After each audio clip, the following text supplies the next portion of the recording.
Assalamualaikum warahmatullahi wabarakatuh. Oke, di video kali ini kita akan membahas mengenai 3 subtopik soal untuk tes potensi skolastik atau untuk tes UTBK TPS.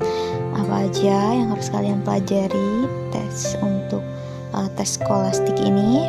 Saksikan video ini sampai selesai. 3 analisis subtopik soal TPS UTBK.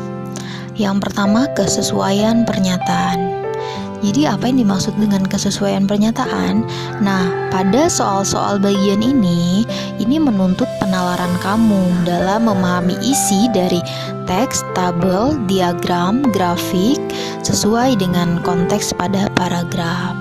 Misalnya itu kamu diminta untuk memilih pernyataan yang benar dari paragraf tertentu dalam sebuah teks, memilih pernyataan yang paling mungkin benar sesuai isi teks dan data, dan yang terakhir menganalisis data, misalnya grafik, tabel, diagram yang terdapat dalam teks.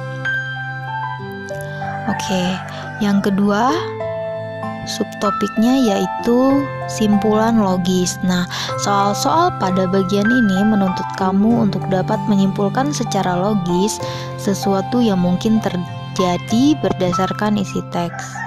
Misalnya, kamu diminta untuk memilih kesimpulan yang paling mungkin benar, paling masuk akal sesuai isi dengan teks.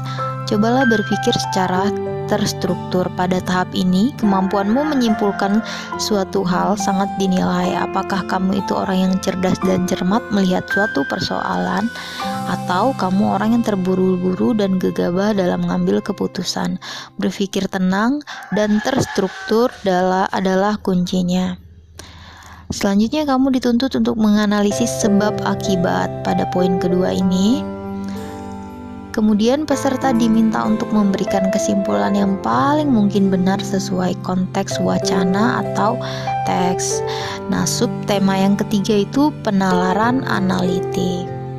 Nah, soal pada bagian ini menuntut seseorang menganalisis dan menjawab soal berdasarkan data yang telah disediakan. Misalnya disajikan sebuah data berupa teks. Dari data teks tersebut, kamu harus bisa menganalisis. Kuncinya adalah membaca dengan cermat dan jangan terburu-buru. Pahami setiap kata yang ada, kemudian cobalah masing-masing kata itu dianalisis kandungan maknanya. Setelah itu, kamu pasti mendapatkan maksudnya. Nah, misalnya yang kedua, kamu diminta untuk menganalisis dan menjawab soal berdasarkan data yang telah disediakan. Nah, ketika kita disediakan data, jangan sampai kita terlalu cepat menyimpulkannya. Cobalah untuk fokus dan cermat pada data yang telah disajikan. Gimana, cukup jelas kan dan membantu? Jadi intinya kalian belajar 3 topik utama tadi. Yang pertama adalah kesesuaian pernyataan, yang kedua itu ada simpulan logis, dan yang ketiga adalah penalaran analitik. Oke, jika ada yang kurang jelas boleh kalian tanyakan di kolom komentar. Oke, sekian video dari aku, semoga bermanfaat. Silahkan kalian tuliskan di komentar kalian mau video tentang apa, di like, jangan lupa di subscribe. Terima kasih. Wassalamualaikum warahmatullahi wabarakatuh. Good luck.